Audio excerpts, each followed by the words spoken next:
జగన్మోహన్ రెడ్డి ఓటమి ఆంధ్రప్రదేశ్లో పెద్ద చర్చకే దారితీసింది. 3 నెలలు అయినా సరే ఇంకా ఆయన ఓటమికి సంబంధించిన కారణాలను అన్వేషించే పనిలో, విశ్లేషించే పనిలో కొంతమంది ఉన్నారు. అందులో ప్రధానంగా మాజీ ఎంపీ అలాగే రాజకీయ విశ్లేషకుడు ఉండవెల్లి అరుణ్ కుమార్ గారు కొన్ని సంచలన వ్యాఖ్యలు చేశారు. ఆయన మార్గదర్శి కేసుకు సంబంధించి నెల 11వ తేదీన విచారణకు రాబోతున్న నేపథ్యంలో ఆయన గతంలో జగన్మోహన్ రెడ్డికి ఏం తప్పు చేశారు, ఏం తప్పు చేసి మాజీ సీఎం అయ్యారు, ఇప్పుడు చంద్రబాబు నాయుడు గారికి అలాంటి తప్పులు ఎందుకు చేస్తున్నారు, అదే చేస్తే కనుక రేపొద్దున పరిస్థితి ఎలా ఉండబోతోంది అనేదని ఆయన చేసిన వ్యాఖ్యలతో పాటు నిజంగా ఆ పరిస్థితుల వెనక సారాంశం ఏంటి, దాని మీద కూడా విశ్లేషించే ప్రయత్నం చేద్దాం. సార్, 2 అంశాలు ఆయన రేజ్ చేసింది. ఒకటి ఏంటి అంటే చంద్రబాబు గారిని జైల్లో పెట్టడం, అలాగే అధికారుల మీద డామినేషన్. ఇప్పుడు ఆయన చెప్పింది ఏబి వెంకటేశ్వరరావు సంబంధించి లాస్ట్ మినిట్ వరకు ఉంచడం, వీళ్ళు వచ్చిన తర్వాత అనుకుంటా కదా ఆయన రిటైర్ అయ్యింది. ఈ 2 కారణాలు ఇప్పుడు కూడా చంద్రబాబు గారి ప్రభుత్వం లేదంటే టీడీపీ అధికారుల విషయంలో అదే చేస్తుంది, అది చేయడం కరెక్ట్ కాదు అని. ముందు చంద్రబాబు గారి అరెస్ట్ కేసు గురించి మాట్లాడుకుంటే అది ఒక పెద్ద తప్పిదమైందా? సహజంగా బాబు గారి అరెస్ట్ అన్నటువంటిది వాస్తవంగా ఈ వయసులో పెట్టారు అన్నటువంటి ఫీలింగ్ జనంలోకి వచ్చింది. కరప్షన్లో ఎట్లా ఉండాలంటే శిక్షలు పడవు. శిక్షలు పడతంటే కరప్షన్లో జగన్మోహన్ రెడ్డి బయటికి రాకూడదు కదా. జగన్మోహన్ రెడ్డి ఏమంటారు, తన మీద పెట్టిన కేసులు తప్పుడు కేసులు అంటారు, అంతే కదా. మరి అప్పుడు చంద్రబాబు మీద పెట్టిన కేసులు కూడా తప్పుడు కేసులు అవుతాయి కదా. ఆయన డబ్బులు సంపాదించుకున్నాడు, ఈయన డబ్బులు సంపాదించుకున్నాడు అనుకోండి, ఇద్దరు అవినీతే. ఇంకొకళ్ళ మీద ఇంకొకళ్ళు విమర్శించుకోవాలి కానీ యాక్షన్ ఉండదు. కానీ దానికి దీనికి సంబంధం ఉందా? జగన్మోహన్ రెడ్డి గారి అక్రమాస్తులు కేదు, ఇది మన అరెస్ట్ అయ్యి జైలుకి వెళ్ళింది, స్కిల్ డెవలప్మెంట్ సంబంధించి ఇది కుంభకోణం, అది కుంభకోణమే కదా. అక్రమాస్తులు అంటే దేని వల్ల వచ్చినాయి? కుంభకోణం వల్ల అక్రమాస్తులు వచ్చినాయి, అంతే కదా. అదేం ఏది ఆయన ఏం గవర్నమెంట్ ఉద్యోగం కాదు కదా, ఆదాయానికి మించి ఆస్తులు అనడానికి. అసలు ఏంటి ఆస్తి?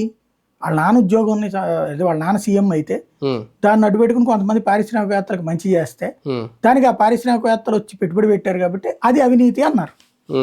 అది కాన్సెప్ట్. అంటే ఆయన కొన్ని సూట్ కేస్ కంపెనీలు ఏర్పాటు చేసి దాని ద్వారా సంపాదించి అక్రమాస్తులు సంపాదించారు అనేది. అదేదో రకరకాలు చెప్తారు. స్కిల్ డెవలప్మెంట్ అనేది వీళ్ళ ప్రభుత్వ హయాంలో లేని కంపెనీకి వెళ్ళి ఇచ్చి సూట్ కేస్ కంపెనీలే కదా.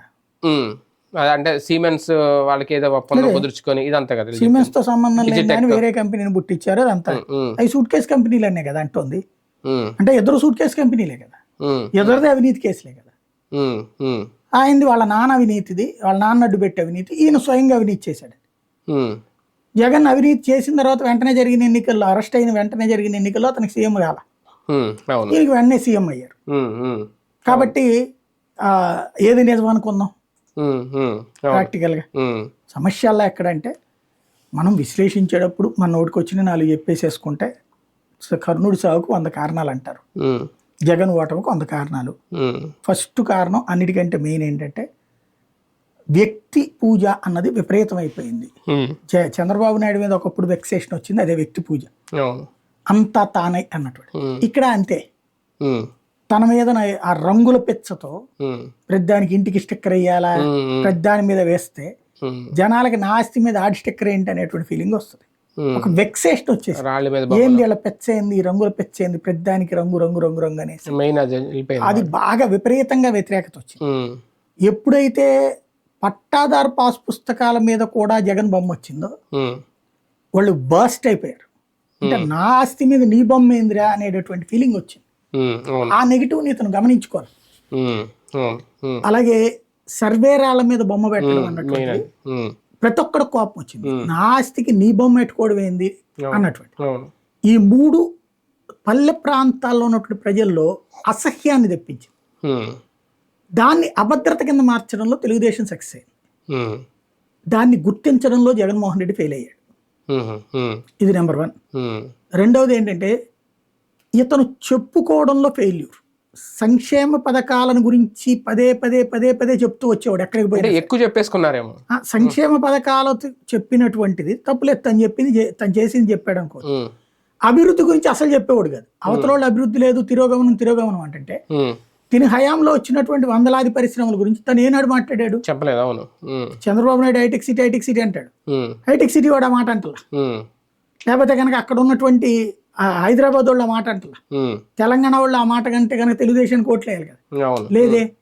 ఇక్కడ అదే రూట్ లో చూశాడు ఈయన, అంతే తప్పించి బేసిక్ గా నువ్వు సంక్షేమం చెప్పు, ఆ ఫ్యాక్టరీ తెచ్చా, ఇక్కడ ఉద్యోగాలు ఇప్పించా, ఇంతమందికి ఉద్యోగాలు ఇచ్చా, కానీ ఇక్కడ అలాగని నేను ఆగలేదు, మీ సర్వీస్ మీకు అందేటట్టు చూసా అని చెప్తే వేరుగుండే. ఉట్టి మీకు బటన్ నొక్కా ఇన్ని బటన్ నొక్కా అంటూ ఉండేటప్పటికి అది ఒకటి మైనస్ అయింది. మూడోది ఏంటయ్యా అంటే మీడియా అంతా వన్ సైడ్ అయిపోయి తనని స్ట్రాంగ్ గా అటాక్ చేస్తూ ఉంటే లైట్ తీసుకోవడం, నేను మీడియా లేకుండా గెలిచాను, నా సాక్షితోనే గెలిచాను, నాకు మీడియాతో మిగతా మీడియా ఏం రాసినా జనం నమ్మరు, తన మీద తనకు ఓవర్ కాన్ఫిడెన్స్, ఏం జరిగినా జనం నమ్మరు, నేను 1,47,00,000 కుటుంబాలకు ఇచ్చాను కాబట్టి 2.5 కోట్ల ఓట్లు నాకు పడిపోతాయి, పడే 4 కోట్ల ఓట్లు 2.5 నాకంటే వాళ్ళు 0. ఇది ఒక భ్రమలో ఉన్నాడు ఆయన. అది బయటపడలేకపోయాడు ఆ భ్రమ నుంచి. ఒక పక్కన ఎగనిస్ట్ పెంచగలిగారు అవతల మీడియా ద్వారా.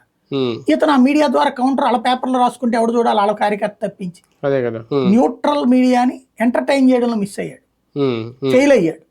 ఆ ఇంపాక్ట్ కూడా కనిపిస్తుంది. రెండో పాయింట్ ఆయన రేట్ చేసింది అధికారుల విషయంలో.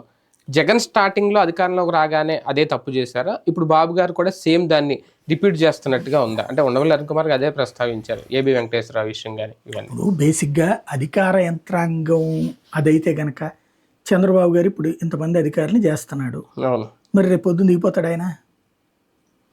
వాస్తవంగా అది చేయడం తప్పు, హెరాస్ చేయడం తప్పు. అప్పుడు ఏబీ గారి గురించి మనం అదే అన్నాం, హెరాస్ చేయడం నీ చేతనైతే యాక్షన్ తీసుకో, తప్పు అయితే. అంతేగాని ఇట్లా ఎన్ని రోజులు సాగదీయడం, జీతం ఇస్తున్నాం మనం. అంటే ఏ అధికారైనా అధికారులు అన్నప్పుడు పైన ఆ సీఎం ఎవరైతే వాళ్ళు చెప్పినట్టు చేస్తారు కానీ ఇది ఉండదు కదా. అంతే కదా, ఇప్పుడు వాళ్ళైనా అంతే అయినప్పుడు అప్పుడు వాళ్ళైనా అంతే కదా. అంతే కదా. నాకు తెలిసి ఆయన వీళ్ళందరూ రచ్చ చేసే సునీల్ ఉన్నాడు కదా సిఐడి, ఆయన అయితే చంద్రబాబును అరెస్ట్ చేయడానికి ఆయన ఒప్పుకోలేదట నేను విన్నదైతే. అది కరెక్ట్ కాదండి, ఆ కేసులు నిలిచే కాదు జడ్జ్ కాదు. అప్పట్లో ఎస్ అవతలోడు పెట్టాలా, ఆ సిమెంట్ చోడు కంప్లైంట్ రాసియాలి మనకి. అలా కాకుండా వాడిని మనం ఎవిడెన్స్ గా పెడితే వాల్యూ కాదు అది. ఇట్లాంటివన్నీ గవర్నమెంట్ పథకాల మీద కేసులు వ్యాలిడ్ కాదు. ఆ కేసు బేస్ చేసుకుని చంద్రబాబుని అరెస్ట్ చేయడం కూడా కరెక్ట్ కాదు, పొలిటికల్ గా కూడా మీకు కరెక్ట్ కాదండి, ఆలోచించుకోండి అని చెప్పాడట. అంతకు ముందే ఏబి వెంకటేశ్వరరావు విషయంలో జగన్కి ఆయనకి విభేదం వచ్చింది. ఏబి వెంకటేశ్వరరావు మీద అట్లాంటి పనిష్మెంట్లు వద్దు అని ఇతను చెప్పాడు అని నేను విన్నా.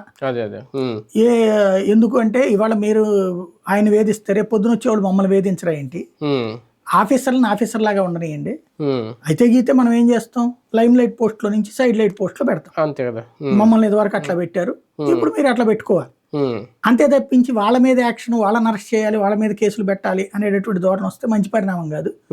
నేనైతే దాన్ని చేయలేనండి, మా అధికారులు మేము అట్లా చేసుకోలేమని చెప్పాడట. అది అయిన తర్వాత కొన్ని రోజులకి ఇది జరిగింది చంద్రబాబు కాబట్టి నా వల్ల కాదని చెప్పేసాడు. కాబట్టి వల్ల అయ్యేవాడిని నేను తెచ్చుకుంటానని నేను పక్క పంపించేసి రఘురామకృష్ణరాజు వరకు ఇతను చేశారు. అది కరెక్ట్. రఘురామకృష్ణరాజు విషయంలో కూడా విభేదించాడని, కాకపోతే యాక్షన్ తీసుకోమని చెప్తేనే తీసుకున్నాడు అన్నదైతే విన్నా నేను. దాని వరకు అయితే అది అనవసరం మనకి, అతను మాట్లాడితే మన నలుగురితో తిట్టించండి కానీ మీరు అక్కర్లేదని, మనం అట్లా తీసుకొచ్చి అరెస్ట్ చేయడం కరెక్ట్ కాదన్నాడు అనేసి, దేశద్రోహం కేసు అసలు చెల్లుబాటు కాదని అతనే చెప్పాడు అనేసి. అదే తమ వారిని కాపాడుకునే ప్రయత్నం బాబు గారు. అంటే నిన్న మార్గదర్శి కేసు విషయంలో మెయిన్ ఈయన మాట్లాడింది, రేపు 11వ తారీఖుని విచారణకు రాబోతుందని. మరి ఆల్మోస్ట్ అయిపోద్ది అంటే దాని గురించి చాలా లెక్కలు చెప్పారు. ఇప్పుడు టీడీపీ ప్రభుత్వం అధికారంలో ఉంది కాబట్టి ఆయన తరహా వ్యాఖ్యలు చేశారా, ఏమైనా జరుగుతుందా? ఒకటేంటంటే న్యాయస్థానం రాష్ట్ర ప్రభుత్వాన్ని అఫిడవిట్ అడిగింది, జగన్ ప్రభుత్వం అఫిడవిట్ ఇచ్చింది. ఏమని? ఫైనాన్స్ కంపెనీ బోగస్సా కాదా? రిజర్వ్ బ్యాంక్ ఆఫ్ ఇండియానే చెప్పింది అది బోగస్ అని. అవును, రిజర్వ్ బ్యాంక్ డిపాజిట్ తీసుకోవడం నేరమే అని రిజర్వ్ బ్యాంక్ ఆఫ్ ఇండియానే చెప్పింది. అవును అది నేరం అని చెప్పి రాసి ఇచ్చినటువంటి పాత ప్రభుత్వం అఫిడవిట్ మేము వెనక్కి తీసుకున్నాం, మళ్ళీ కొత్తది వేస్తామంటే ఏమని చెప్తారు ఇప్పుడు? అదే కదా. ఫైనాన్స్ కంపెనీల్లో ఇప్పుడు ఎలాంటి మార్పులు చేయాలి? రామోజీరావు గారి కోసం మొత్తం ఫైనాన్స్ కంపెనీలకు ఏమన్నా చట్టాలు మార్చేస్తారా? ఎక్కడైనా డబ్బులు పెట్టుకోవచ్చు, ఎవరి దగ్గర డిపాజిట్లు తీసుకోవచ్చు, చిట్లు వేసుకోవచ్చు, ఇట్లా డబ్బులు ఇట్లా డిపాజిట్కి మార్చుకోవచ్చు. హెచ్సియు అంటే హిందూ అవిభాజ్య కుటుంబ సంస్థలు కూడా డిపాజిట్లు వసూలు చేయొచ్చని కొత్తగా ఏమైనా చట్టం మారుస్తారా? చట్టం ఏమైనా తెస్తారా? ఏమైనా ఆర్డినెన్స్ ఇస్తారా? ఇక్కడ ఎట్లాగో మా రాష్ట్ర నిబంధనల ప్రకారం ఇదే కాబట్టి కానివ్వండి అంటారా? అది ఈయన ఇష్టం కాదు. అది reserve bank of India guide lines, central government act. అది చిట్ ఫండ్స్ యాక్ట్ కానీ ఫైనాన్స్ యాక్ట్ కానీ సెంట్రల్ గవర్నమెంట్ యాక్ట్ అయి ఉంటుంది. దాన్ని మార్చడం ఈయన వల్ల కాదు కదా. మారిస్తే దేశవ్యాప్తంగా రచ్చ అయిపోతుంది.